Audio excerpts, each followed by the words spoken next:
Started. Okay.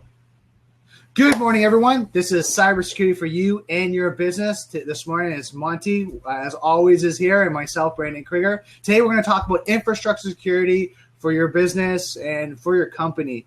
We're in episode 22, Monty. I mean, this has been great. Wow, it's been an amazing journey, and I look back and I think about all of the content, all of the information. What is it? 13 hours of educational, informative videos. I really can't see how anyone can take for granted that, you can sit down and literally spend, days reviewing all this information. Well, right now, technically at 22 episodes, that's 22 hours because we do an hour an episode, right? So, I mean, they have 22 hours of learning and development that they can go through at their own time because, I mean, guys, if you don't know, on my website, the actual posts are there. Also on YouTube, a YouTube channel. Monty's also sharing this out through Blab. He's got the recording list. So we're trying to do our best to get the information out there. So it's there. So 22 hours of video. So get your coffee, get your team, your IT team, your security people, and sit down and be prepared because there's a whole lot of good stuff going on. What are the current events going on? Anything come to mind lately?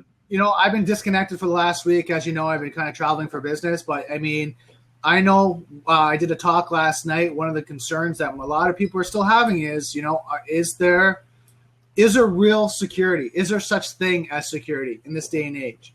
I had a talk that I was doing at a local library just because I'm trying to get out there and inform as many people as I can. And what happened was the one question the whole audience had, it wasn't just one person, it was a whole audience was, is there really security? Can we really be secure with the Internet of Things, smart devices, the internet, email? Is there real, security? What do you think, Monty? Well, I think that's a misnomer, mainly because security is a work in progress.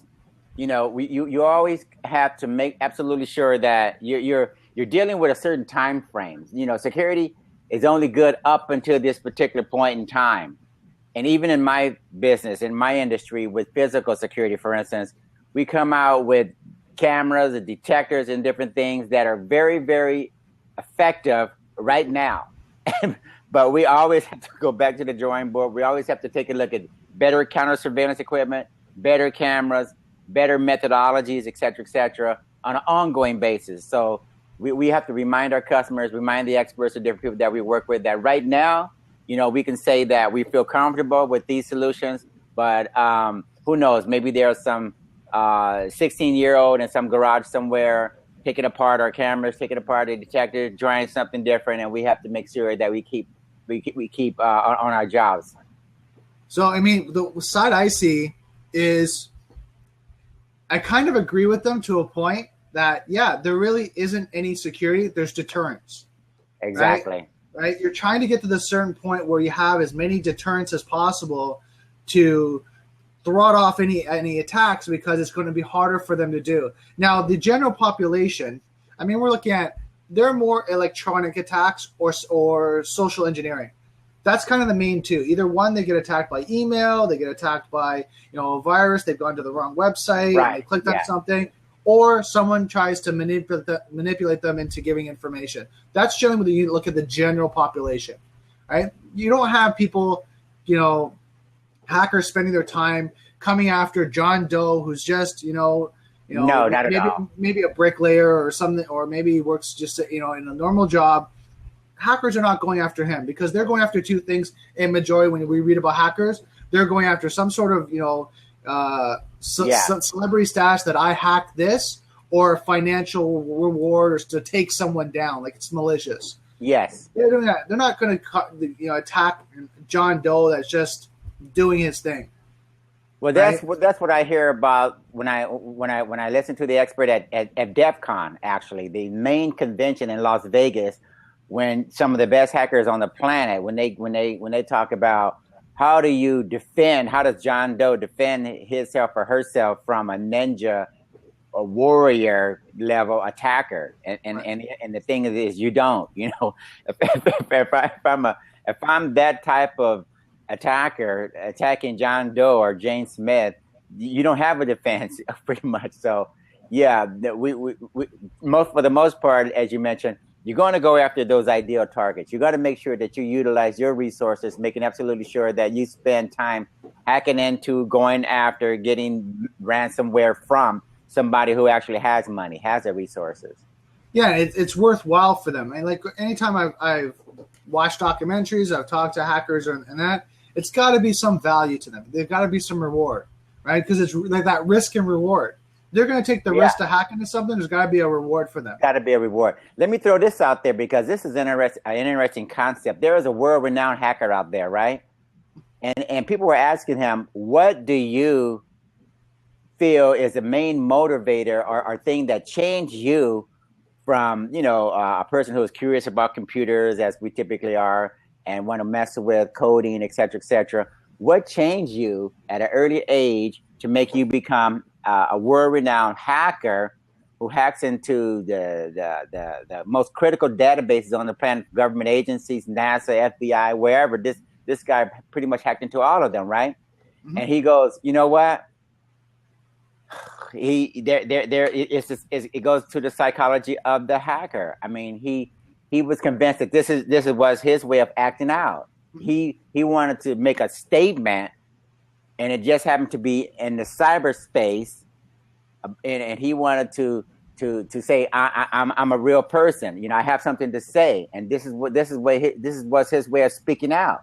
So I think what we're learning, for instance, about terrorism, I don't want to go on a tangent too far, but we're learning that we really have to make absolutely sure that individuals are educated early on in terms of, look, you put your good skills to use and stay out of prison, stay out of jail, and actually accomplish things in life, or you can become a world-renowned hacker who eventually gets caught and goes to prison, and then later on maybe you try to put your life together. But you don't have to go that route. You can actually, let's put this forward. Anyone that's been caught, and over time, over enough publicity, they get caught, right? Yes, exactly. So if they do, depending which country, and I'm going to use the United States as an example here, a lot of them when they get caught, now they're restricted to, they can't use electronic devices, they can't use computers. Exactly. So that skill that they've developed now is limited to a subset of what they can do, and they're very controlled. So exactly, you got to look. There's a cause and effect, and I'm not saying like hackers, come after me, whatever that may be. But what I'm saying is that the cause and effect is that the government, the law enforcement agencies make it so hard for them after the fact that they might act up because they're going against the system, right, or the man. But then what happens is now they get stuck in the system. Now for life. Now they're stuck in the system. So either one, they're in jail, or two, they're restricted in their lives of what they can and cannot do, because if they break that rule and they go against it, now they go back to jail. Yes. In one situation, this gentleman admitted that the FBI threatened him to take his children away, right? He was actually taking care of, I think, his sister's children or some niece's children or something. 2 little girls, very precious girls, and as leverage, they said, we're going to take your kids away unless you work with us. Right. So so that was a situation where he really felt like, you know what, this is getting crazy. I can lose my kids, the kids that I'm a guardian for, and he ended up spending 5 years, I think, in the prison system. And this is typical, when you lose 4, 5, 6, 7, 8 years in prison, you can't get that back, And the only thing you can draw back on is the experiences, some of the things you learn in prison. But I can think of better learning environments, rather than going to prison to get an education. But the psychology, I think, of what makes a hacker into a hacker. I think we need to address that early on to make the young people understand. Look, take those skills, and if you want to demonstrate the vulnerabilities in the banking system or with the government defense websites or something, it's one thing to try and use those skills positively and publicize the exploits or go after the bug bounties, right? But you use your skills in a positive manner. And don't throw away 5, 6, 7, 8 years, and don't risk busting up the family and everything else that happens. Well, and that's the thing. I mean, when you're talking about that, which is a great point, is that if you have those skills, do it in an ethical hacking way. I mean, that's what the term is, ethical hacking. Because Exactly. you'll have more rewards in that way. Yes, the system might be frustrating, right? Because there's policies, the procedures, the rollout plan, and how long it takes. But at least you're doing something to help people, right? Even business owners that don't know, that want to learn, want to understand how to protect themselves. If you can do ethical hacking and penetration testing to help them, to say, look, Exactly. here's your vulnerabilities. Right. I want to help you. You can make a good living from doing that, as well as you can help so many people. Now, if you go on the other side, is what we call black hat hacking, and you do all that, like I said, it's risk and reward. If you do that, you know, like we're talking about, the government can come after you, the law enforcement agents can come after you, and the potential over time, you can lose a lot of freedoms that you had initially now because you want to act out and say, you know what, screw the government, screw this company, you know, they screwed me over. And then what happens? They win at the end because they're still doing what they're doing. Right. So you can be famous. In my opinion, you can be famous or you can be infamous. Exactly. And try to be famous, I think. Try to make sure people understand, look, you're very intelligent. I can contribute. You know, I can help Microsoft run its company better as far as security is concerned. I can help the major news publications, websites secure and lock down the databases, etc. And you can gain notoriety that way. So yeah, let's be positive. Yeah. Imagine these guys now. Make a name for yourself that way, like Monty's saying. Then you go to DEF CON. You speak because you know what? You're known for that, you know, specialty. You help doing penetration or hardening or as they call for coding, it's fuzzing, right? You help with fuzzing of applications. Okay, really? That's you, right? And just imagine that's you. You're the guy that, you know, when you go on stage and say, hey, I'm the expert of fuzzing, you know, coding. Perfect. Versus, I just spent 5 years in jail and I can't touch a laptop, a computer, or a smartphone because if I do, then I could, you know, void my agreement with the law, you know, the what's it called? I'm trying to think of the term. When they get released, the probation. So the probational rules and regulations. Parole or something. You know, you get out and you got these restrictions, and depending upon whether or not you comply with the law enforcement of your respective country, you get thrown back in. So don't forfeit your freedom. And make sure that you understand, you know, when all is said and done, you know, you only have a certain amount of time. We all only have a certain amount of time on this planet, and to get rid of 5, 6, 7, 8, 9 years or something, it's not fun. Okay. And exactly what you're talking about is you got to think of the reason why people like Monty and myself do what we do is because at the end of the day, we understand the system's not working right now, but we want to help. Right? We want to get back, right? And we know that we could go either way. I mean, it's nothing but a choice. But we choose to do it the ethical way because we know so many people are getting harmed. Exactly, and I think that allows us to sleep very good at night because, again, you know, when I listen to the infamous hackers of the world who go into hiding, who hold on. Who have to go into hiding. They have to go into hiding. As we know, right? It's not the point that they're like, oh, today I'm just going to go in hiding, you know, no, they have to because now they're being sought out. Right. Exactly. So make your life easier, okay? Make sure you understand that you have a valuable skill. You're very intrigued, very fascinated by computers and programming and technology in general. But don't take the shortcut. And that, you know, I'm gonna be the quote unquote hacker of the day, and everybody's gonna look up to me because that pedestal can get very, very shaky, and a lot of guys fall off of it. And believe it or not, doing what me and Brandon do, what we do every day, we do it for a living. We don't hide. We don't have to look over our shoulders. And guess what? People don't mind paying us significant amounts of money for something that we like to do every day. And if we are on Blab and our faces are right here and it's not a big deal. And they're grateful. Like at the end of the day, they're grateful because you know what? It's things that, like I did a talk last night at a local library, just again, informing people. Right. And they were very thankful that, you know what? I sat there for an hour and a half and answered all their questions. that they didn't know. Like, and they were like, how am I supposed to know this? Like, how am I supposed to know that a baby monitor can be compromised? How do I supposed to know that, you know, anywhere from 50 to 60% of credit cards potentially can be compromised because of their shopping and their online processes and what they're doing? They didn't know that because they're not educated in the world that we are, and they don't see that. And that's where like we talked about earlier, is the question that comes out is, you know, are we really secure? Can we be secure? And I think that's where it comes down to, like we're talking about when we'll go into infrastructure security in a moment, but it's building the systems up, testing them, keep going. It's this ongoing process.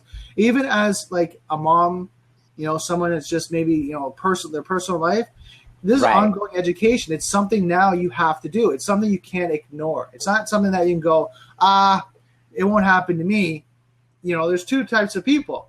There's someone that's got hacked and doesn't know about it, or someone's got hacked and does know about it. That's it. Right. And just to add a little bit more, and give you an idea how you know, what type of environment we're in. There's a number of individuals, including the person who I think invented the internet, or not Al Gore, but I think his name is what's his name? It'll come to me in a moment. But he was saying that the internet is not really the type of environment that he envisioned. In other words, we all go onto the internet now. We get lots of good information. We shop. We you know, do all these things, exchange ideas, etc. But it's an unsafe place. It's become the equivalent of the dark, seedy back alley that you're afraid of walking down or letting your kids walk through.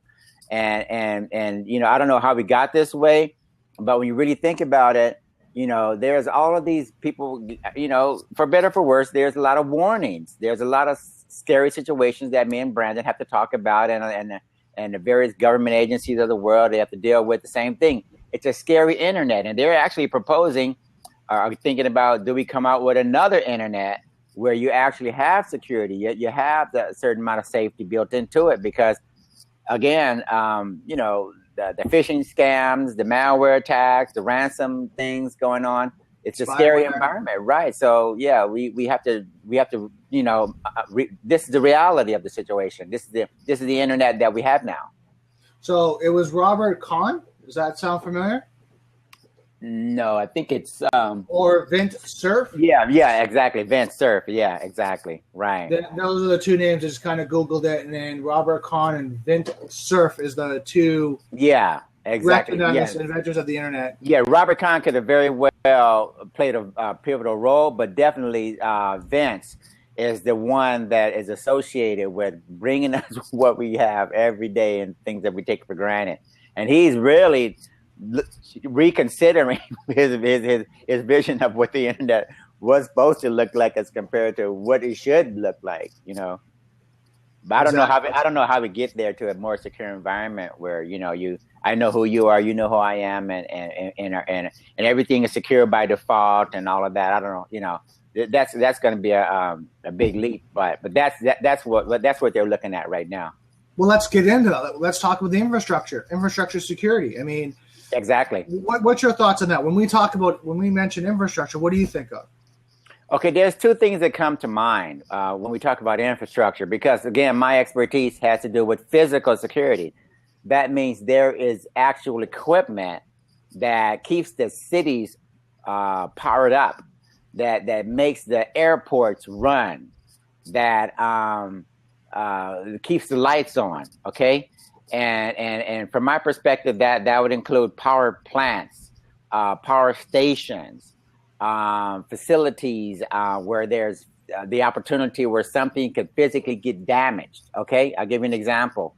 In California, for instance, a sniper decided to shoot out some transformers at a major power station, and that brought down tens of thousands of homes as far as their power is concerned. Okay, because again, we have these centralized systems, and they're responsible for, you know, 500,000 homes over here or 10,000 over there or something. If you affect that power station, everybody's out of power.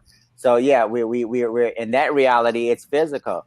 But on the other hand, when I think of infrastructure, I think about the computer systems, for instance, like mainframes, where that system is going to keep the air traffic control system operating correctly, keep those planes in the sky, keep them from bumping into each other. The banking system, for instance, relies on mainframe computers. And so those are some of the things that I think about when we talk about infrastructure. Well, I mean, to kind of elaborate that, I mean, you got to look at the infrastructure, and people don't really kind of know. I mean, you guys are watching this, probably are familiar with this, but what's the internet really, built up of?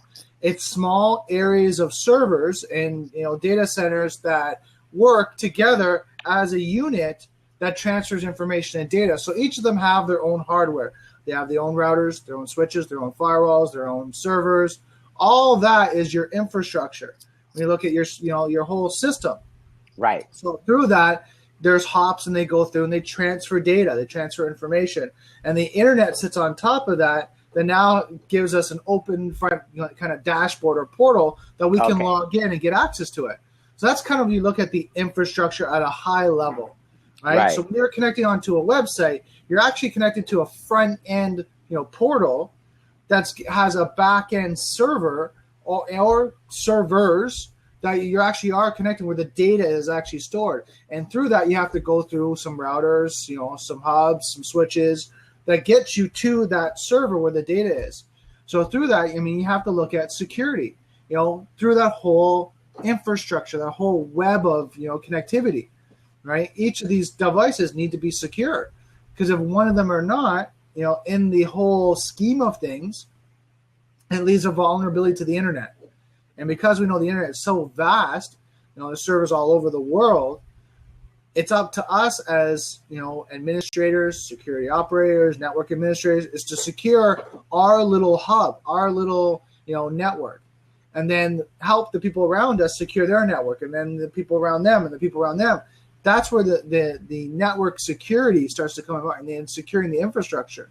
What happens is, and I'm sure you found this out, Monty, is that a lot of companies don't talk because, I can't say that, because if they know I'm vulnerable, then that's happening. Now we know there are groups that are starting to come out where they're starting to share, because they realize that they can't do it on their own, and it is a connected unit where if John's over here and he runs his business, and Fred's over here and he runs his business, but they're not talking about security and they're not keeping up to date on what's going on, one could go down in their security policies and processes and updates. Now that person's vulnerable. Now it affects this other one. So that's why they're knowing now, is that, what? We have to talk. We don't have a choice now. No, they're learning this really quickly. In the healthcare industry, for instance, when you learn that there's a certain vulnerability, certain malware attacks going on, now you really have to start sharing that information, because right now, see, one way that you can more quickly ramp up and come up with a solution is to find out what the other guys are doing. So yeah, when the people in the healthcare industry find out that they've been attacked, this is where the attack vectors come from, this is what it looks like, what it felt like, et cetera, and they start sharing this information, guess what? Now the entire industry can start to take a better look at how can we prepare and defend ourselves. But you don't get there by keeping secrets. Even in the banking sector, for instance, every banker is the main thing that they dread most of anything on the planet is something called a run on the banks. That simply means that the customers find out that you lost money somehow. It doesn't matter how, but if they find out you've lost money, their deposits somehow, first thing when the bank opens its doors is every granny and mother and father and people who have 2 dimes in the bank, they're going to try to get it out of there. At least that's a perception. But in reality, we all know, look, things happen. But if you safeguard and do your best to secure my money and make sure that I got insurance and all of that, just disclosure is the main thing we want to look at. But yeah, definitely we need to be more collaborative and share these ideas and try to get an idea of what's going on with you and how can I benefit from what you're doing, and how we both can get to a higher level of security. And that's like you're saying, I mean, the example you're talking about, running on the bank. Well, I mean, wouldn't you do that for anything? I mean, we're talking about the banking system, but wouldn't you do that anything if you found your your system, your device, your iPhone, whatever that may be, wasn't secure, when you take that back, and then imagine how many users would want a refund, or that they knew that the security on any internet thing, any smart device, any electronics they were doing wasn't really secure. We would all do that. We'd all take that back and say, I want a refund, because now you've left me vulnerable, my family vulnerable, my business vulnerable. I want a refund. Oh, and that's where we get the problem right now, is that most people don't look at the benefits and the features. They don't look at the security. And that's understandable, because marketing teaches us that, oh my God, there's all these benefits and features. Look at this. It's all great. You could do this. And I mean, I was just watching the Apple event, the WWDC. Yeah. That happened just on the 13th. And they're talking about the smartphones and the watches, and oh my God, you can do this. You can track your pulse and look at your activity, and you can send text messages, and you can see where you're all. And now when you're traveling, the 911 or 999, depending on the emergency call, now you can hold this button down, and it'll call, and it'll text out to your emergency contacts and have your emergency contact information.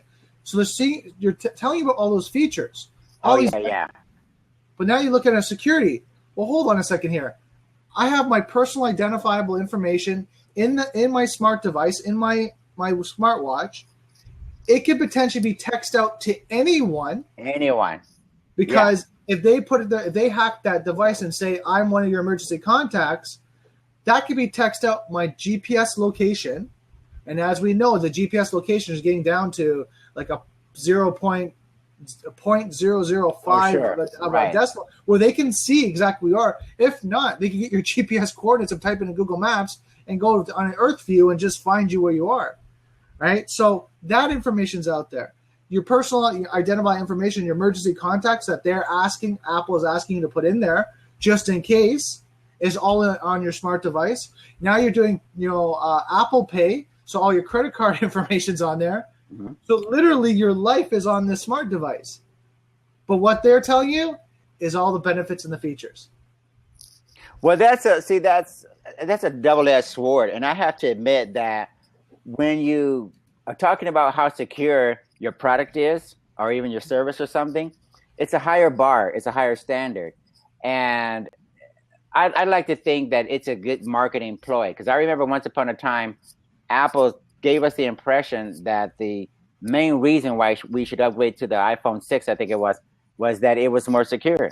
Our communications were encrypted, right? And later on, we found out that the hardware was very secure, but the network itself had some issues in terms of the potential of someone like the government using what they call dirt bag type of technologies, but where you use a fake cell phone tower to intercept communications between phones. And as long as you can give the phone the impression that you're a real cell tower when actually you're a fake cell tower, any phone within a certain region can communicate with you. So, that was one critical area where you can have a very secure device, a very secure product. The hardware can be secure, but the network itself left a lot to be desired. But look, it's a higher bar, a higher standard for me to sell you my product, my service based upon security, which it's not a bad thing. It's a good thing. We need to start standing up for our companies and our industries and saying, look, the reason why you're going to come to me is because I'm more secure, because it's more stable, more reliable. I'm going to protect your information. So look, we don't need to take the easy way out in everything we do as far as businesses, owners, our industries. Let's use that as a marketing ploy, for instance, and tell our customers, look, you're going to come to me because I'm going to protect your information. This device is secure, this network is secure, and that's where you're going to go with me. So it's a higher bar, but let's see if we can aspire to a higher level. Exactly. I mean, what we have to look at is that security is an ongoing thing, right? It's an ongoing entity, breathing, entity of, growth, in the sense that you have to keep learning about it, you have to keep educating, you have to keep implementing. Companies now, don't get me wrong, move a lot slower than the individual. And I made this comment to someone at the talk yesterday. They go, why aren't companies just curing us, increasing their security and doing a better job of securing us. I said, the problem is when it comes to individuals. If I tell you to go out right now to a store and secure your infrastructure at home by buying a better, modem or router, you can go in the store, you can go buy it. Within an hour or two, you can have that set up, and now you're more secure. When a company does that, they have to go through project planning. They have to go through testing, right? They have to go through their due diligence. And this could take months. Oh, sure. Right? This could take months to do. And then what happens is when they do it, then they have to make sure they have, a change window. So they have a process where they do a change, and they have a potential to back out if it doesn't work, because they have all these moving parts. Right? So what happens is when a company does it, it takes a lot longer. But then the problem is, because it takes them so long, there's this window of potentially vulnerability. Oh, sure. Right? That if I know that Cisco router has a hole, guess what? They don't change that right now, and they have to go through the change management. That hole could be open for 2 to 3 months. Oh yeah, I was listening to a discussion in terms of mainframe computers, right? Now the mainframe computer, actually, the good news and bad news about mainframes is they're big giant machines responsible for a great deal of keeping the infrastructure going, telecommunications, banking, et cetera, and but the bad news is this: you have a great level of granularity of control in terms of what you can specifically make that machine do, even though it's going to take reading through a user manual this thick. But you have command line control where you can make that machine do very specific things that you can't do on a computer because you don't have that amount of control. But with the mainframes. That's the good news and the bad news. But this is the problem. A lot of those people in the mainframe environment were going back to some of the people who were originally their responsibility was to run those machines. They go back 20, 30, 40 years. So a lot of them, they don't have the mentality of letting a young person come in there and do penetration testing, or taking or doing any type of analysis in terms of what that mainframe is, whether or not it's secure or not. And see, that's a problem, because there are no safe, sacred cows, where hackers are going to say, oh yeah, I'm going to stay away from the mainframes because, I don't want to, jeopardize the possibility of 50 planes crashing to the ground. Right. Or disrupting the operations of Citibank. They actually, what they do want to do is disrupt and cause major outages, etc. And the mainframe is not a sacred cow. And and some of the legacy people, some of the older people who have been on these machines forever, you have to open up your minds. You have to understand that's a target. It's an ideal target, mainly because the hackers know that you don't want to touch that machine. You're afraid. The people who run those, administer those machines, they're afraid of letting anyone, subject them to the type of testing that you typically would do on a laptop or desktop or any other network. But the mainframe needs to be looked at. Penetration testing has to be done, and you may want to contact Brandon. Let's start a discussion and let's find out what are the vulnerabilities associated with the mainframe computers, and why are we not looking more closely into finding out whether they're secure or not. Exactly. I mean, when we're looking at going back into the infrastructure conversation here, if you're not testing, this is where we come into security. You have a blue team and a red team. We've talked about this before, is that your blue team is the team that actually sets up your security. They're the ones that set up the infrastructure. Right. They make sure everything's secure. They have the topology. They have the maps. They have all the security. They've set it up as secure as possible. Then you need a red team. Now, this could be an external team, right, that does penetration testing, or if you're a company that needs to keep secure, keep confidential information, private information, right, even in the top secret, then you need to hire a red team, right? And you need to train and have them sign off confidentiality agreements and do background checks and do all that. But then you need a red team that actually keeps testing the blue team security. Right? And they keep trying to hack it. And if they found vulnerabilities, they go back to the blue team and say, here's our report. This is what we found. You need to fix this. And they keep doing that on an ongoing basis, because you got to think of this. your routers, your switches, your hubs, your servers, your operating systems, your applications, you all get patches and updates. Well, those patches and updates at any point in time can leave vulnerabilities, can have open holes. So when you do an update, right, the blue team does an update of one of their systems, the red team needs to test it. The red team needs to try to hack into it and make sure they try to get through it. If they can't, perfect. If they can, then they have to go back to the blue team. And this is where there's this vicious cycle that has to be ongoing. It's not the point where you do it annually. You don't do it. You do it every change process, every change management, right? And this is a perfect scenario. I mean, this is like what we call like the unicorn situation, or the golden rule. If you could do this, it'd be perfect every time, and then you'd have security. But what we find is most companies look at risk assessment. Can they live with the risk? Yeah, we set it up. Is it really vulnerable? It's going to cost us X amount of dollars to do that, right? To keep having a penetration team there, a red type team there. It's too much money. It's not worth it. But when you look at companies that are making billions, if not trillions of dollars, banks, for example, right? These guys need to have red teams on staff, right? And constantly trying to penetrate their system.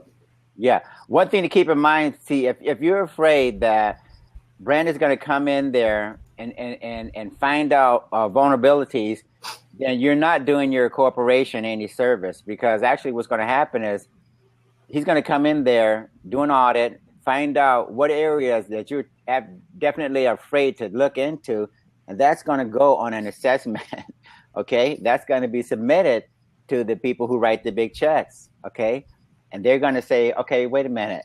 You just acknowledged that there was a vulnerability on our computer systems, on our network somewhere, and you're afraid to look at it.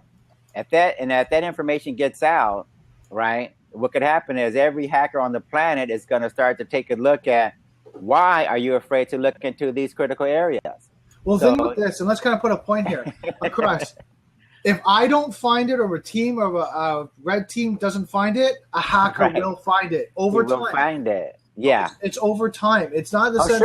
It's not the sense of it will never be found. It's only the matter of time. Remember what we taught. There's two types of people: ones that have been hacked and don't know about it, or ones that have been hacked and know about it. Right? Sure. So, yeah. What about this? Let me throw this in here real fast. There's what do you call those situations where the internet is constantly being probed for port scanning? Is the word I'm looking at. Or sniffers. Sniffers. Yeah, hackers deploy sniffers, and they literally spend 24 hours a day, 24/7, looking for computers and networks that don't have updated operating systems, browser vulnerabilities, et cetera, et cetera. And once they find them, that's when you get an email that says, click on this link. That's where you're redirected to an advertising site that says, click on this link. Because, see, again, we talked about making sure that I spend my time as a hacker efficiently and effectively. So if my sniffer says you're unprepared, guess what? You're going to be bombarded with these emails, the phishing scams. You're going to be bombarded with getting you to click on advertising links again that take you to ultimately to some website where I can compromise your credentials. Exactly, and that's when you look at social engineering attacks, viruses, and we talked about virus, spyware, malware, anything like that, where through the email, or you're looking at the denial of service attacks or distributed denial of service attacks, where they found there's a weakness and they just bombard that port trying to get through it. Exactly. And see, right now, Microsoft even has is it Microsoft? I can't remember. I think Google has something they call Virus Total. It's actually an acquisition that they made, and their attempt was to get a database of critical information assembled so that if I have an affected file or something and I want to go in there and have them scan it and take a look at it and tell me whether or not it's vulnerable or not, there's a centralized location where I can go, which is good. But think about this. As a hacker, I'm gonna also go to that database and I'm gonna say, look, okay, wait a minute. I think these guys have found some of the things that we're using. So now we better go back and re-engineer the Angler exploit kit. I think the Angler exploitation kit basically delivers a payload that basically gets you to do whatever I want you to do specifically when you click on a link or when something happens. So remember, this is an arms race, and there's a lot of good tools out there, but this Angler exploitation kit, for instance, basically is a centralized type of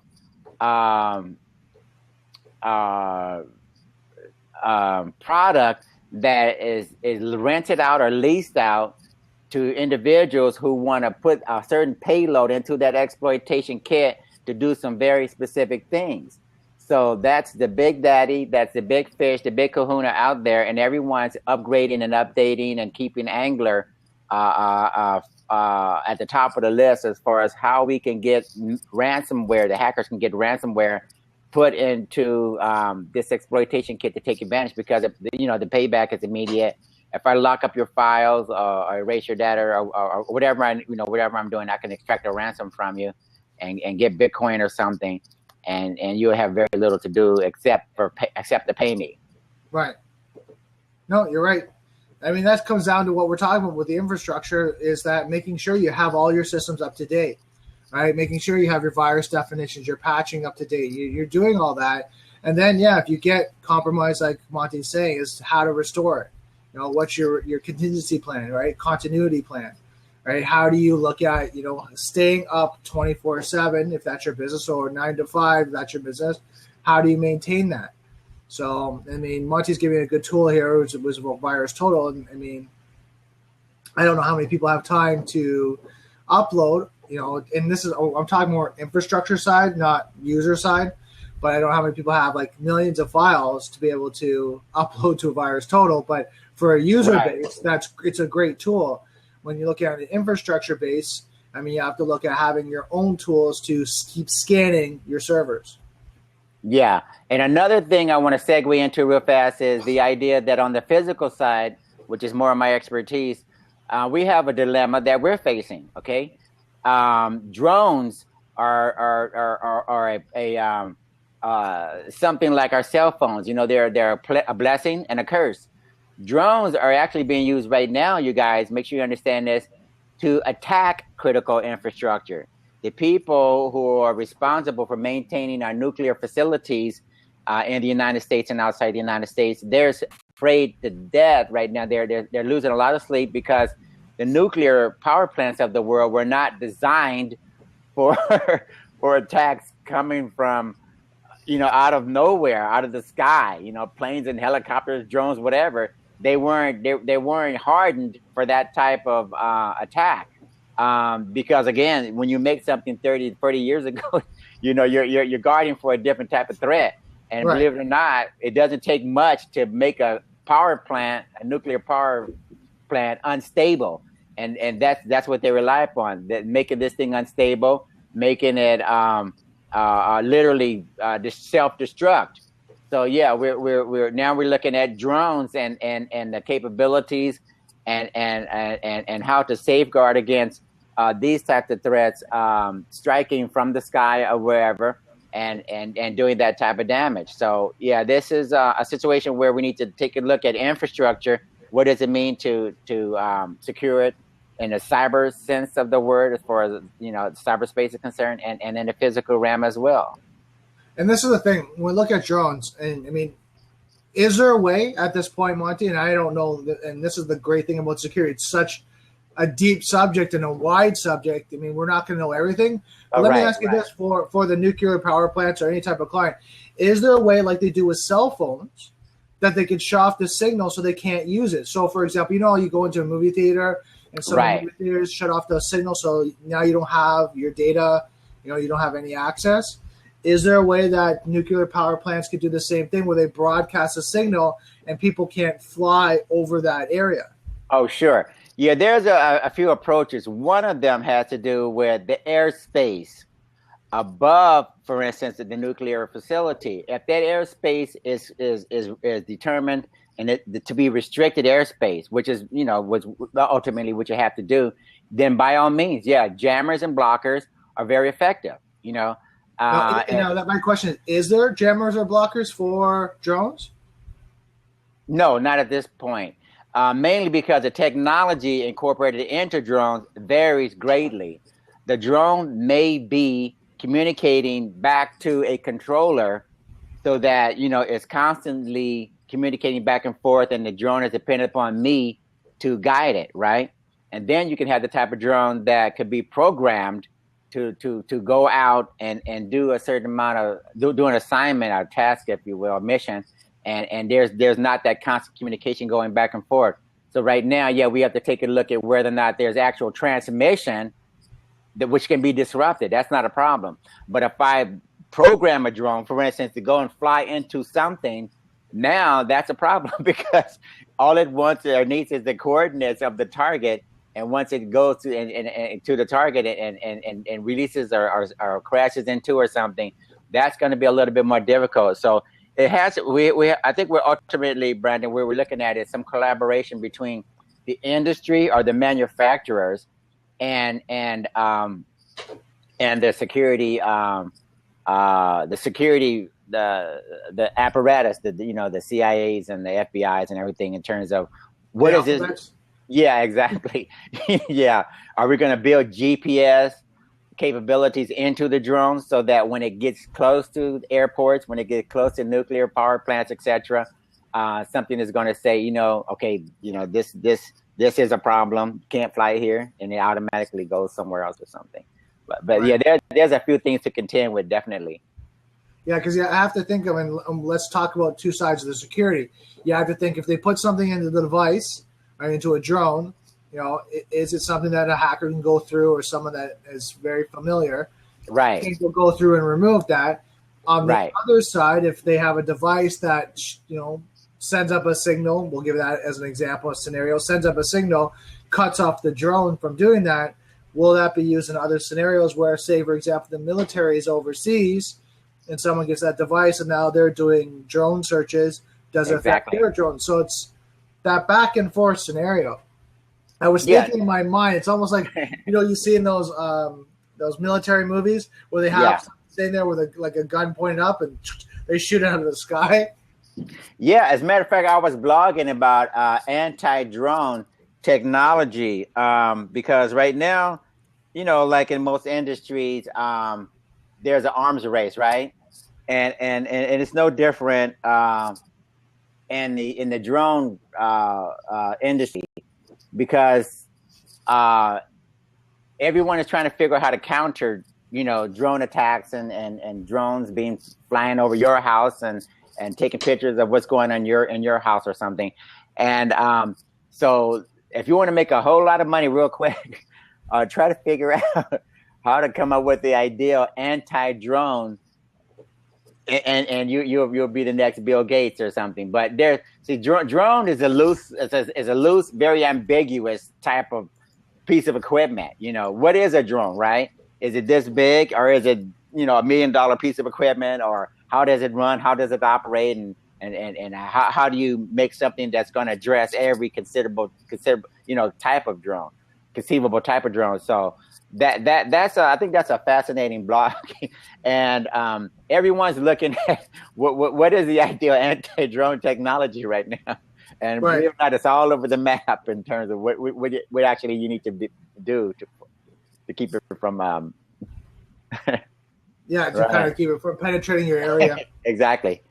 Yeah. I mean, and that's the hard thing. What you have to look at is that with the new technology, and we'll use drones as an example, when something comes out, the benefits of the features, great, but affects the infrastructure. Going back to our initial talk, is the security of it, because you could be compromised in so many different ways: physical security, psychological, data, like all these areas you can get compromised in. So when you look at a drone, what's the purpose of the drone? Is it for intelligence? Right? Are they doing kind of intelligence and espionage collecting? Where is everything situated? Or is it dropping a payload? You don't know, right? I don't support any of it, just so any of the alphabets are watching this. Right. But it's just things that need to be discussed, and be secured. It's like, how are they going to do it? Like, and again, the question I have is there a way companies like a hydro plant and all that could have some sort of signal that jams them, that, even like in, just using this as an example, like an EMP pulse, right? That shorts it right out. Is there something that can do that? Or is it something that's too dangerous because it could affect other devices? So, these are the questions that, I posed out there is, what's the possibilities? Because if something flies out and they can identify it, and it's, again, if it is a drone, could they send up a pulse and short it out and then it drops? And could they do it in a way that it's safe, that they have perimeters? So if it breaches this one perimeter and they have an open field around their area that breaches that one area, and then it drops and it's safe, it might, be in the field, but at least there's that. And then security can go out and pick it up and, do an investigation on it. Is that a possibility? I'm not sure. But like I said, I understand and agree with you. The potential for drones now, there's a lot of vulnerabilities. Yeah, definitely. It kind of reminds me of what's happening in the gun, as far as guns are concerned. You want to protect yourself, but at the same time, you want to be protected from the people who are going to abuse the ability to have a certain type of weapon. So the FCC is looking at this critically, and one thing that they're doing right now, which is probably going to give us some idea in terms of where we're going to go with this.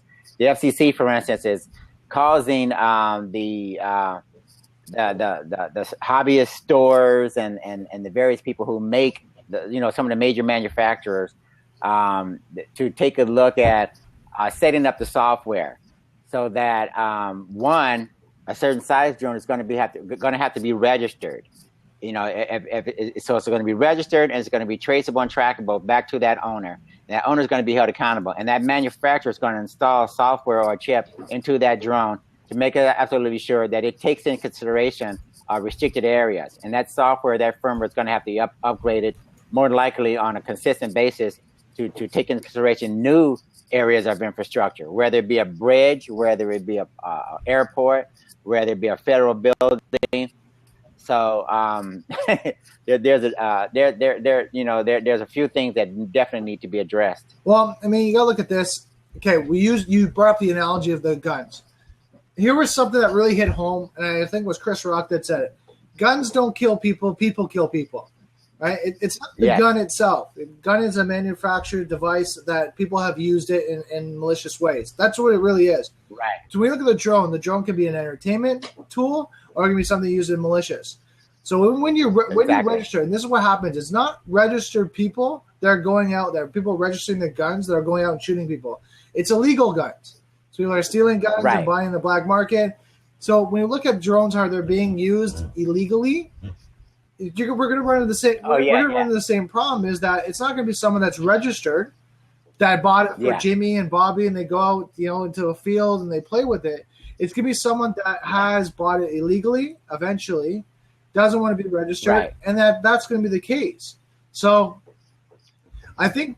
Typically what happens real quick is when you have 90% of the drones, right, that are going to be complying with certain rules and regulations, that remaining 10% gives you a little bit more opportunity to lessen the likelihood that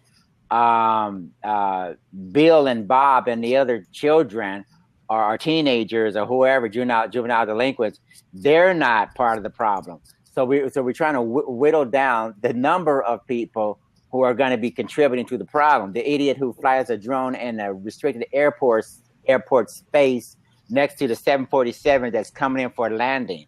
If we can lessen the likelihood of those guys contributing to the problem, then that remaining group of people are going to be the people who are going to probably stand out. And then we'll be able to take a look in terms of, how do we make that remaining group of people, how do we make it more complicated for those guys to do what because they're going to stand out now, because that 90% of the people now are going to be looking at, drones that do a little bit less as far as, again, being part of the problem that we're trying to avoid. Exactly. Right? And I think this is where we come back to the end of this whole discussion. Security has to be well thought out, has to be discussed on an ongoing basis, right? And it has to be a constant education, right? Because we're never going to have one perfect solution. Because what happens when you have that one perfect solution, one thing changes, and then that solution goes out the door, right? It goes out the door. So I think that's why. I mean, it's great that Monty and you and myself are sitting there having these conversations and asking the hard questions, bringing up the hard topics, so people can kind of go back through and say, you know what, they're right. I need to do X, Y, and Z. I need to do this. I need to make sure I'm looking, doing research, or even coming out and having the discussions with us to say, here's my thoughts on security, so we can have the discussion globally, right? Because I think what happens, a lot of people are getting caught up in, I got to do my work, I got to do this, and then they miss out having the conversations, having the discussions to grow the security community, their colleagues, their friends, their families. And Monty's always said, your enemies, right? Help exactly. Right? Help them secure themselves too. So I think it comes down to, at the end of the day, guys, is that take your time to go through these videos that Monty and I do. I mean, right now, like, this is going to be our 22nd episode. But take your time to go through all of them, ask your questions, and come out and join us, because if you're not securing yourself or you're not proactively doing it, you're going to be reacting later. So we don't want to see that. So Monty, we have 3 more minutes to go, or 2 more minutes actually. Any last thoughts? The last thing is as usual, we want to mention the cyber literacy word of today. I think that's a word. You have to look it up or decide for yourself. Malvertising. Okay. It looks like this is something that we learned in the blockchain and the Bitcoin related space. You have advertising that looks like it's legitimate. Actually, it's not. When you click on the link and picture to a site, and it robs you of all your information, compromise your computer and all that.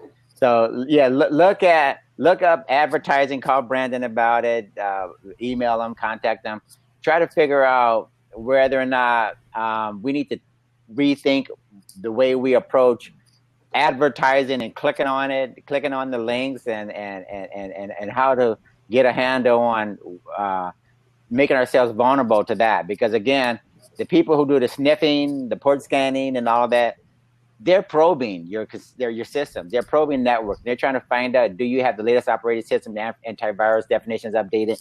And when you click on those malvertising scripts, they're going to find out. And if you're vulnerable, you're going to be taken advantage of more than likely.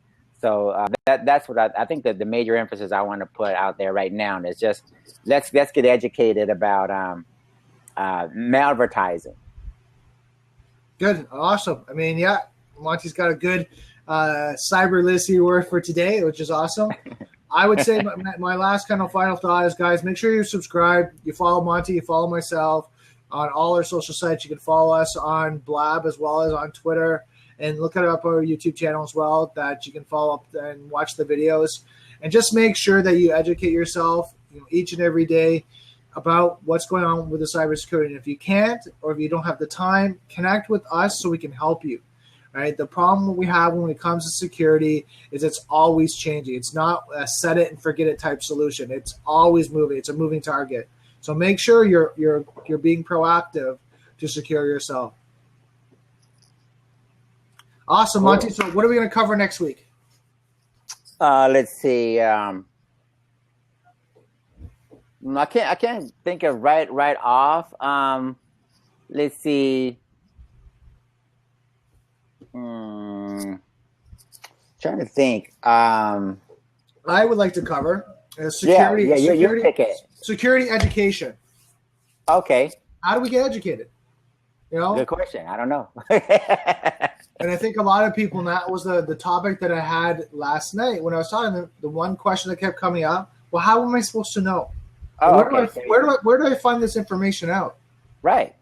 Yeah. I mean, as simple and basic as that sounds, that's good. I mean, I don't know. I don't know that this is important. Exactly. I don't know that I'm vulnerable. You got to tell me, right? Because this is your area of expertise, and I think I'm safe. I think I'm secure. How do I become educated?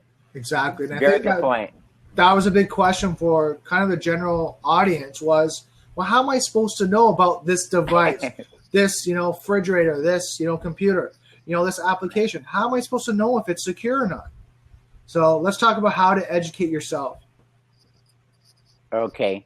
And you guys make sure you share the blab with their friend, relative, enemy, associate, neighbor, anybody. Send a link to them. There's a playlist that goes up to 22 hours of cybersecurity. You can pay $1 million for it, or you can get the playlist for free and then contact Brandon and find out how do you implement these ideas, because all the education in the world is not going to do you any good if you don't find out how to put it into practice and implement it properly and make sure that it's done and maintained. Okay, so you got a tremendous value here, and you don't want to take it for granted, because we're doing a lot of research. We got experts we're consulting with, and normally it would cost you. A friend told me that a friend that I know just happens to be in this space as well. He's telling me he charges $10,000 per conference to talk to CEOs and different people. So if you want to pay Brandon $10,000, go right ahead. Right. Or whatever you want to pay, it's up to you. But for me, you're going to pay me a lot of money to do physical security, but definitely it's going to be worth your while. So make sure you understand there are certain things that are free, then there are certain things that you got to pay for to realize the true value. Awesome. So guys, it's 11 o'clock. We're going to finish this off. So we'll see you on next Tuesday, 10 a.m. Eastern Standard Time, and talk about how do you educate yourself on cybersecurity. So I hope you guys have a great day. Okay, you guys stay safe and have fun.